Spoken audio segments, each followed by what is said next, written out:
은혜 받으실 하나님의 말씀은 마태복음 5장 13절에서 16절 말씀입니다.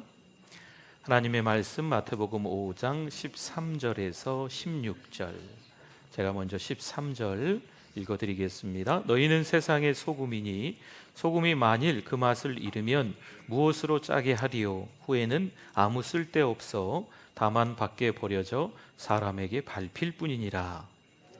세상의 빛이라 산 위에 있는 동네가 숨겨지지 못할 것이요, 사람이 등불을 켜서 말 아래에 두지 아니하고 등경 위에 두나니 이러므로 집안 모든 사람에게 비치느니라. 이같이 너희 빛이 사람 앞에 비치게 하여 그들로 너희 착한 행실을 보고 하늘에 계신 너희 아버지께 영광을 돌리게 하라. 아멘. 우리 옆에 분들과 함께 인사 나누시겠습니다. 잘 오셨습니다. 은혜 많이 받으세요.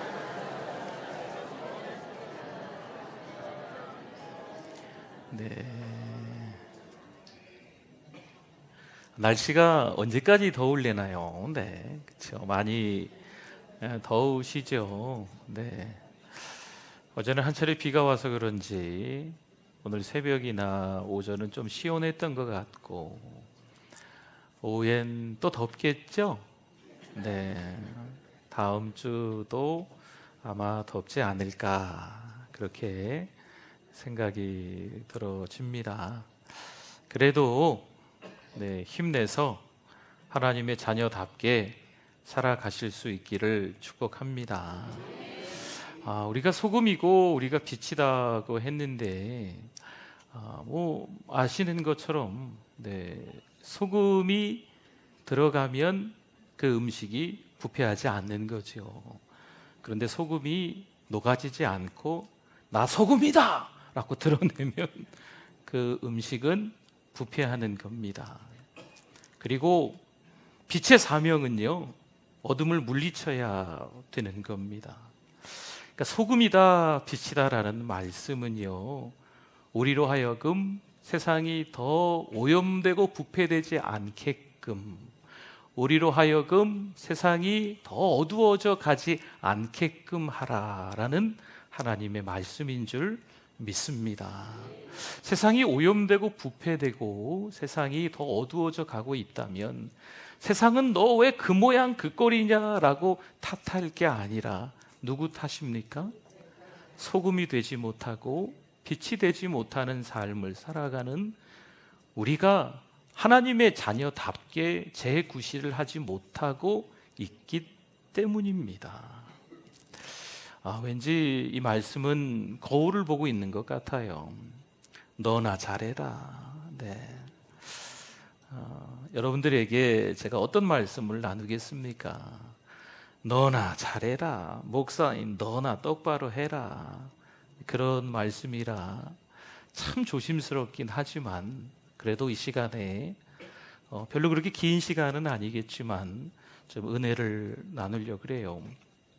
한 주하고 2주 동안 이 소금과 빛에 대한 말씀을 오늘 나눠야 되겠다 생각하고 성경도 뒤적뒤적거리고 또 이 책 저 책도 이렇게 좀 넘겨보고 기도도 좀 해보고 막 이러는데,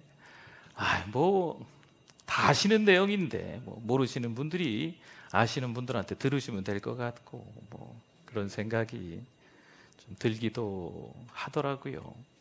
그러다가 며칠 전에 좀 쉬는 날이었잖아요.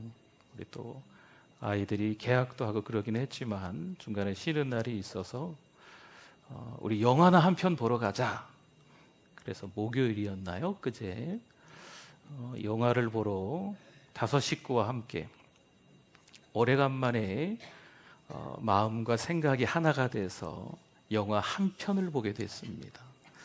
우리 집에 나이 차이가 조금 있는 꼬마애가 하나 있어서 보통 한 편을 같이 못 보거든요. 그래서 지 엄마하고 그애 한 팀, 그리고 큰 애들 둘과 저 이렇게 2편을 나눠서 보고 끝나면 만나자, 이런 경우가 있었는데 이번에는 그래도 우리 막내가 그 영화를 좀 내용을 알더라고요.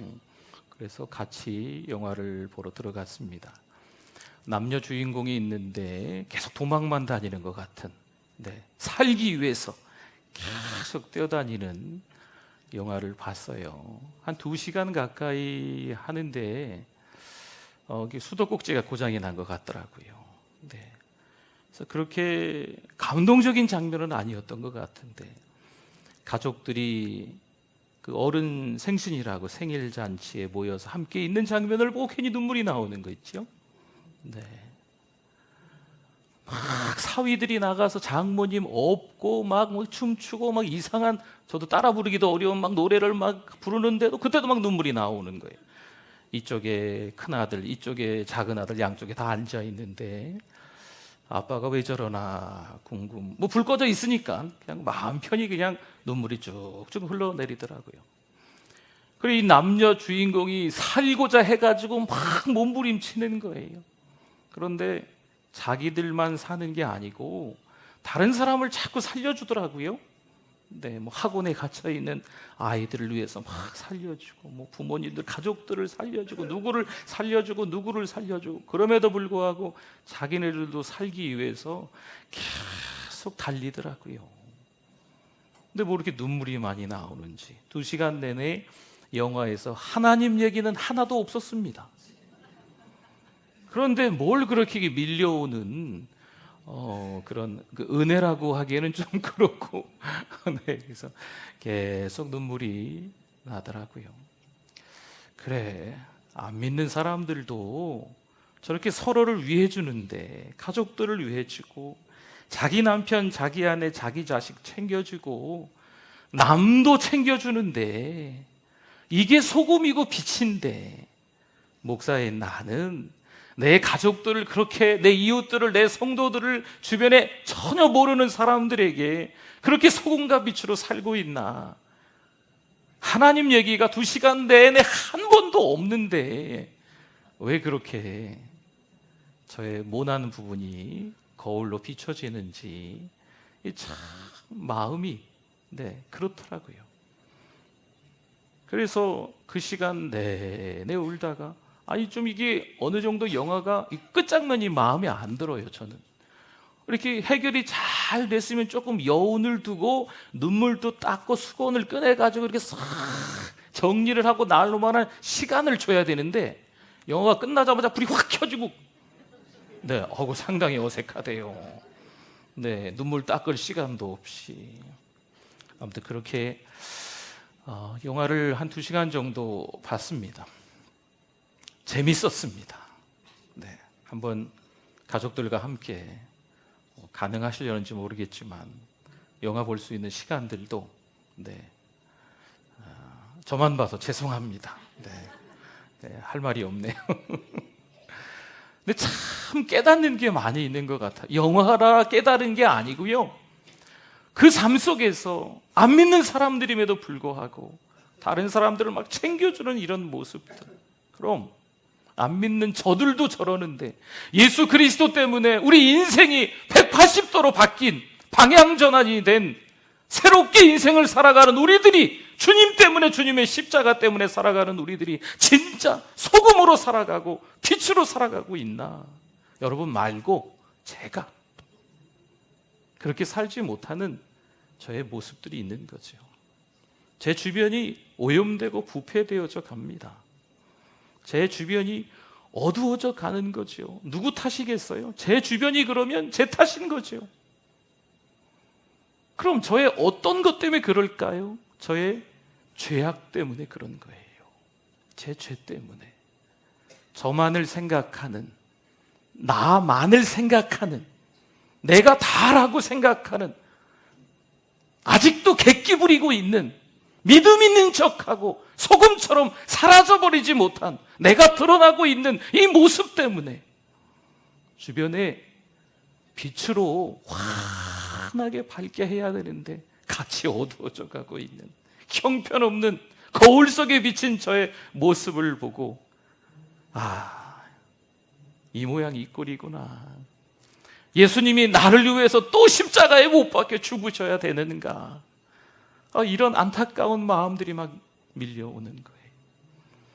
사랑하는 성도 여러분, 혹시나 여러분들께서도 그런 마음이 드신다면 오늘 이 시간에 소금이다 빛이다 이렇게 살아야 된다라는 말씀 한 구절 읽은 것을 통하여서 다시 한번 우리 자신들을 돌아볼 수 있기를 주님의 이름으로 부탁을 드립니다. 성경에 보면 좀 개인적으로 좋아하는 여러 인물들이 많이 있는데 특별히 이 야곱이라는 한 사람의 좀 삶의 어떤 스토리를 좀 보면 좀 기구하기도 하지만 어찌 보면 우리의 인생이 아닐까라는 생각들을 좀 조심스럽게 좀 해봅니다. 그 가정이 이제 엄마 리브가는 야곱하고 좀 가까웠던 것 같습니다. 그리고 아빠 이삭은 그 형 에서하고 좀 가까웠던 거지요. 결국엔 팥죽 한 그릇 때문에 이 야곱과 에서 그리고 갈등을 일어나는 것뿐만이 아니고 이 야곱이 그 땅을 좀 떠나야만 했던 거지요. 200km나 더 되는 밧단 아람 삼촌의 집으로 가야만 했던 겁니다. 물론 그 가는 길 위에서 베이트는 집이고 엘은 하나님입니다. 그래서 이 연음으로 좀 줄이면 베델 이렇게 읽을 수 있거든요. 돌베개에 누웠던 그 루스라는 들판에서 일어나서 꿈속에서 천사와 함께 만났던 그 경험을 토대로 돌베개를 세워서 이곳은 베델입니다. 내가 하나님의 말씀대로 살겠습니다. 그리고 다시 이곳으로 돌아오겠습니다. 약속했던 그 베델을 지나서 밧단 아람 가서 살아가는 거죠. 그런데 우리 인생과 너무나도 흡사한 것처럼요, 어느 날 주님 만나고 나서 그 기쁨 때문에 예수 그리스도의 십자가만 생각하면 하염없이 눈물이 막 쏟아지던 그때가 그렇게 오래 가지는 않습니다. 베델을 지나서 밧단 아람의 삼촌의 집에 도착한 야곱은요, 아무래도 그 성경 말씀의 배경들과 그 흐름들을 보면 신앙생활 잘 안 했던 것 같아요. 하나님을 제대로 믿지 않았던 것 같아요. 예수 그리스도를 처음 만났을 때 그 뜨거움들이 그렇게 오래 가지 않는다는 거지요. 야곱은요, 그냥 자기 재산 불리면서 거짓말도 좀 하면서 그렇게 인생을 살아간 우리들의 모습과 너무나도 비슷하다는 거지요. 그래서 어찌어찌 해가지고 이제 다시 돌아가는 걸음입니다. 어디로 돌아가야 될까요? 퀴즈입니다. 어디로 돌아가야 될까요? 아까 어딘가에서 다시 돌아오겠다고 하나님과 약속했던 곳이 있었지요. 하나님의 집이라는 뜻, 어디? 베델로 돌아와야 됩니다. 야곱의 목적지는 베델입니다. 야곱의 출발지도 베델이어야 하고요, 야곱의 최종 목적지도 베델이어야만 합니다. 그런데 오다가 보니까 세겜이라는 동네를 지나가게 됩니다. 우리나라에서도 혹여나 한번 살고 싶은 도시가 있을 수 있을 겁니다. 여러분은 전주죠? 대답 안 하시면 좀 곤란한데, 우리나라 여러 도시가 있지만 한번 살고 싶은 도시가 전주죠? 네, 그렇잖아요. 그때 당시에 이스라엘 땅에서 한번 살고 싶은 도시가 어디였냐면 화려한 문명이 있고 여러 산업과 상업의 요충지였던 세겜이라는 도시였어요. 그 여러 많은 사람들이 세겜이라는 동네에 한번 이사가서 한번 살아봤으면 좋겠다. 하필 그 지역을 야곱의 가족들이 지나가는 거죠. 그냥 가야 됩니까? 거기서 눌러 앉아 살아야 됩니까? 대답들을 해보세요. 우리가 인생을 살아가면서 최종 목적지인 하나님의 나라를 바라보며 부지런히 곁눈질하지 말고 앞만 보고 가야 될 줄 믿습니다. 아무리 세상에 유혹해도요, 등등등 여러 가지 얘기 안 해도 되겠죠. 등등등 많은 것들이 우리를 충분히 걸려 넘어지게 만들었을지라도, 깊은 웅덩이를 파놔가지고 빠지게 만들었을지라도 정신 차리고요, 거기를 잘 지나가야 합니다. 우리 최종 목적지는 하나님 나라, 천국이니까. 네, 그렇죠. 베델이니까. 베델 대답해 주셔서 감사합니다. 네. 최종 목적지가 어디예요? 베델이잖아요. 한눈 팔지 말고 어디로 가야 돼요? 베델로 가야 됩니다. 성질 죽이고, 네. 소금으로 빛으로 조용히 없어진 사람처럼 예수님 때문에 우리 인생을 통째로 하나님께 드려진 사람으로 그렇게 최종 목적지를 향하여서 가야 되는 겁니다. 그런데 야곱이 어찌 우리 인생과 그렇게도 닮은 꼴인지, 우리도요 참새가 방앗간을 그냥 지나갈 수 없는 것과 같이 여기도 한번 기웃거리고 저기도 한번 기웃거리고, 여기 기웃거리고 저기 기웃거릴 때 얼마나 좋습니까? 얼마나 행복합니까?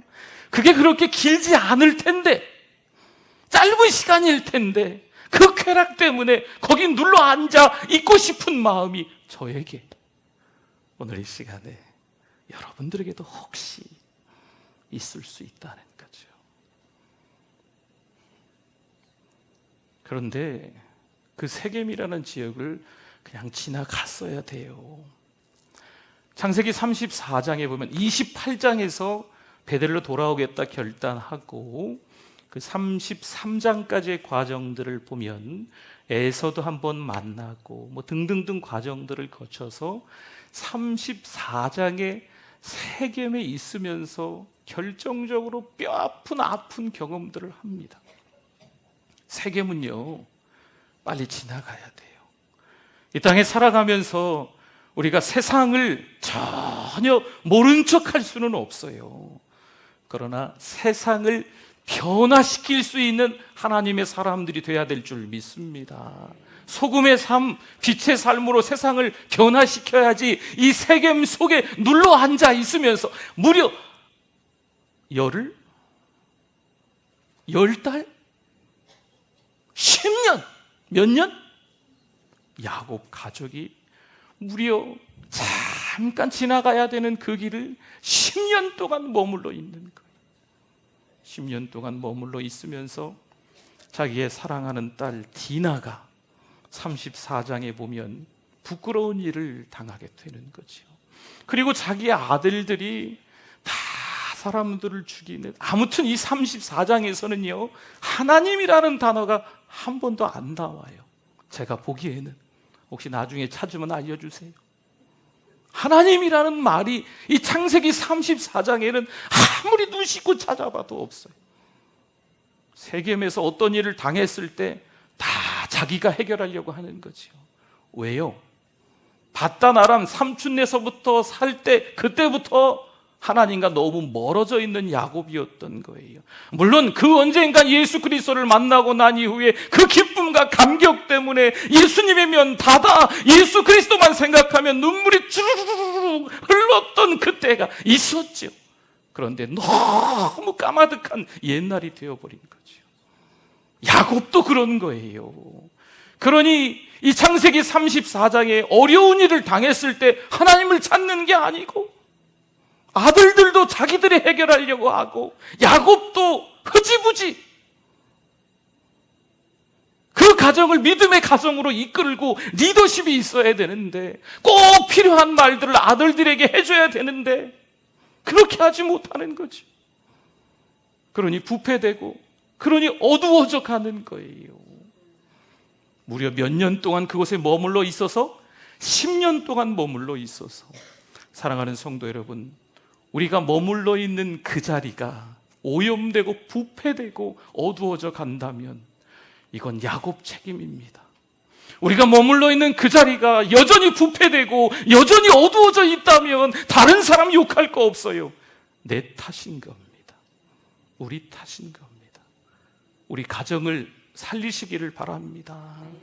아이고, 꼴도 보기 싫은 남편, 이놈의 자식들은 내가 난 새끼인지, 욕 아닙니다. 근데 도대체 모르겠다. 왜 나만 이렇게 경제적으로 어렵나, 왜 나만 아픈가 등등등, 주변이 나를 너무나도 힘들게 한다, 이렇게 생각하지 마십시오. 나만 돌봐줘야 된다, 나만 바라봐야 된다. 나만 상처받았다. 여러분, 너무 어린아이 같지 않습니까? 내가 하나님 앞에서 소금이 되고 빛이 되는 삶이 돼야 될 줄 믿습니다. 여러분 얘기는 아닐 수도 있어요. 제 이야기입니다. 제가 소금이 되고 빛이 돼서 가정의 아내에게, 자녀들에게, 또 사랑하는 성도들에게, 또 주변의 이웃들에게 그만큼 몸부림치면서 예수 그리스도를 만난 사람답게 십자가의 삶을 전하는 사람답게 살아야 되는 거죠. 혹시 이 자리에 계신 분들 가운데도 저하고 같은 생각이 있으시다면 여러분, 오늘 이 말씀이 거울을 보는 것처럼 부끄러워해야 돼요. 하나님은 이렇게 살아라 말씀하시는데 우리는 이렇게 살지 못하니까요, 부끄러워해야 됩니다. 어머, 이런 말씀인데 너무 부끄럽다. 세상을 욕하고 세상을 등지고 세상에 어떠한 사람들에게 손가락질했던 우리들의 자신들의 모습이 있다면, 저의 모습이 있다면 오늘 이 시간 하나님의 말씀을 통해서 회개해야 될 줄 믿습니다. 무려 10년이 지나고 35장의 창세기에 보면 야곱의 가족이 베델로 올라갑니다. 베델의 뜻이 뭐라고요? 하나님의 집이라는 뜻이에요. 여러분, 창세기 35장에 보면 하나님이라는 이름이 제가 이렇게 쉬어보니까 11번 나와요. 12번인지 모르겠어요. 네, 11번쯤 나오는 것 같아요. 창세기 44장에서는 하나님의 이름이 온데간데 없어졌어요. 야곱이, 또 야곱의 아들들이 자기들이 죽지 않고 살아서 자기들이 해결하려고 하는 거죠. 그러나 정신 차리고 창세기 35장에 베델로 올라가서는 다 하나님께 맡깁니다. 하나님이 하라고 하는 거 첫 번째, 하나님이 하라고 하는 거 두 번째, 하나님이 하라고 하는 거 세 번째, 등등등을 다 지켜가면서 하는 거죠. 사랑하는 성도 여러분, 하나님이 기뻐하시는 삶을 살아가실 수 있기를 축원합니다. 혹자가 그런 얘기를 해요. 아유, 세상에 교회가 얼마나 많은지, 교회가 필요 이상으로 많다. 교회만 많으면 뭐하냐. 교회가 많은 게 문제다. 혹자는, 어떤 분은 그런 이야기를 합니다.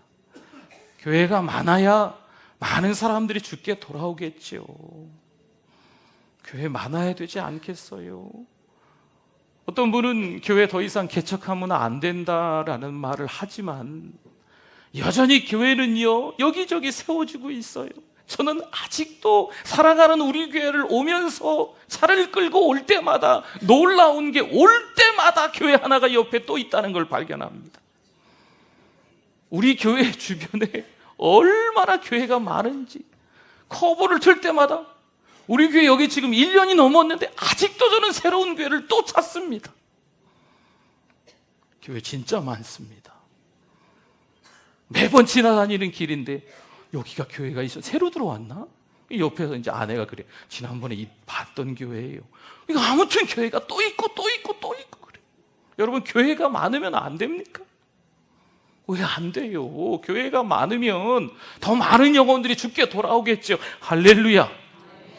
그런데 교회가 많으면 많은 대로 교회가 재구실을 해야 돼요. 네. 다른 교회 얘기할 거 없고, 사랑하는 우리 교회가, 이 시간에 예배드리는 우리들이 교회가 교회되고 성도가 성도답게 살 수 있기를 바랍니다. 우리가 있는 곳이면 예수 그리스도의 십자가가, 복음이 자랑이 돼야지요. 화려한 교회 건물이 자랑되는 것이 아니고, 교회에 뭐 몇백 명, 몇천 명, 몇만 명 모인다고 자랑하는 게 아니고, 교회의 재정이 얼마나 된다 이런 것을 자랑하는 게 아니고, 이 이야기는 제 이야기입니다. 사랑하는 성도들이요, 중요한 것은요, 교회가 진짜 교회로서 전도하고 있느냐? 이 세계 방방곡곡에 다니면서 선교하고 있느냐? 이게 중요한 거예요. 하나님께서 우리들에게 세계 복음화를 위해서 이미 7천만 명이나 순교하게 만드셨어요. 굉장히 많지요. 세계 복음화를 위해서 7천만 명이나 이미 순교하셨습니다. 제가 존경하는 목사님도 지난번에도 한번 말씀드린 것 같은데 여전히 세계를 다니면서 복음을 전하시는데 그분에게 있어서 소원은 뭐냐면 이렇게 복음을 전하다가 나는 그냥 죽는 것은 원하지 않고 순교하기를 원합니다. 이러면서 복음을 전하고 있습니다. 오늘 이 시간에 우리가 물론 이 땅에서 잘 드셔야 되겠지요. 건강하셔야 되겠지요. 좋은 집에서 사셔야 되겠지요. 물론 자녀들도 잘 키워야 되겠지요. 효도도 많이 받으셔야 되겠지요. 남들보다 더 많은 소유를 가지고 있을 수도 있겠지요. 그럼에도 불구하고 진짜 중요한 거 한 가지를 놓치시면 안 됩니다. 영혼을 살리시는 일, 죽을 영혼들을 살리는 일을 놓치면 안 될 줄 믿습니다. 세상은 점점 더 부패해져 갈 겁니다. 세상은 점점 더 어두워져 갈 겁니다. 이건 제가 하는 이야기가 아니고 여러분들도 지금 피부로 느끼고 계신 거예요. 아니, 창세부터 그때 하나님께서 사람을 지으시고 아담과 하와가 죄 짓고 난 이후 그때부터 그리고 예수님 당시나 지금까지나 변함없이 세상은 더 부패해지고 더 오염되고 더 어두워져 갈 겁니다. 그럼에도 불구하고 산상수훈에서 우리에게 실천하기를 원하는 것은 소금으로 살아라. 좀 더 죽어라. 사라져라. 보이지 않게 섬겨라. 빛으로 어둠을 이겨내라. 이렇게 우리에게 여전히 말씀하시는 줄 믿습니다. 목사님 저에게 또 신앙생활을 잘하고 있는 오늘 이 시간 예배드리고 있는 우리들에게 동일하게 말씀하시고 있는 거예요. 여러분 가정에 돌아가서 화내지 마세요. 우리 어른들 계신데 죄송합니다. 상 뒤엎지 마세요. 제가 아는 어떤 아버지는요, 제가 아는 어떤 아버지가 몇 명이 있을까 모르겠지만 어떤 아버지는 제가 어릴 때 보면은 상기 밑에가 궁금하셨나 봐요. 자꾸 이렇게 밑에를 보시고. 네. 너무 속상했어요. 뭘 그렇게 맨날 부부가 싸우세요. 네. 자녀들에게 너무 큰 기대하지 마세요. 자녀는 내 소유가 아니지 않습니까? 왜 옆집에 가지고 있는 재산을 그렇게 부러워합니까? 저분 많이 가지고 있다고 나도 더 가지고 싶다고 지겨워 죽겠어 그냥. 네. 이렇게 삭제해야 되는 말 같은데 죄송합니다. 너무 마음이 아파요. 하나님께서 오늘 이 시간에 저에게도 우리 사랑하는 성도들에게도 예수 그리스도 한 분 때문에 여전히 눈물 흘리기를 원하시는 줄 믿습니다. 저는요, 하나님께서 참 저를 많이 사랑하신다 깨닫습니다. 그런데 그 사랑 때문에 살아야 되는데 이번 한 주간도 부끄럽습니다.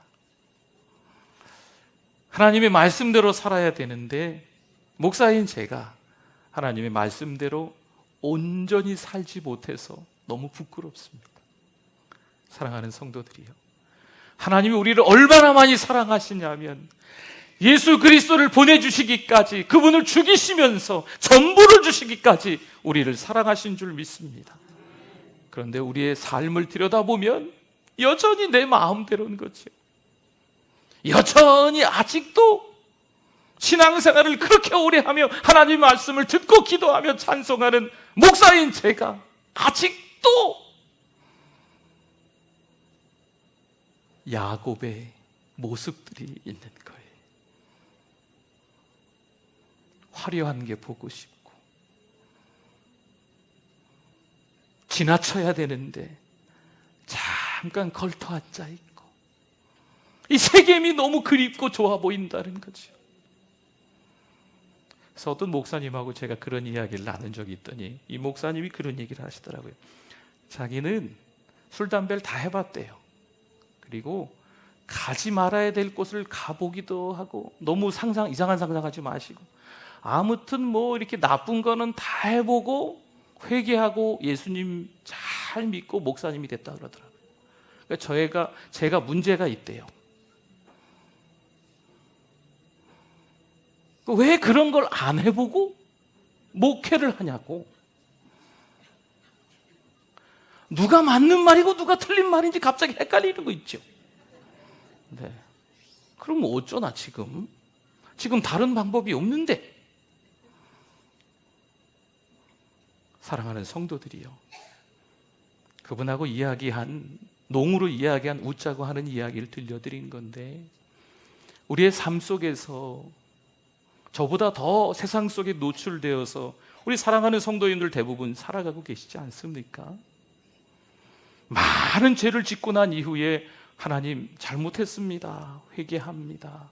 물론 돌아온 탕자가 되어도 괜찮겠지만 이왕이면 지금 있는 그 자리가 하나님이 기뻐하시는 자리가 아니라 세겜의 자리라면 그 자리를 빨리 떠나셔야 됩니다. 내 믿음이 대단한데 죄송합니다, 아닐 수도 있어요. 우리 주님이 원하시는 것은 어디로 가야 돼요? 최종 목적지? 베델로 가야 돼요. 하늘나라, 하나님 나라, 그곳이지요.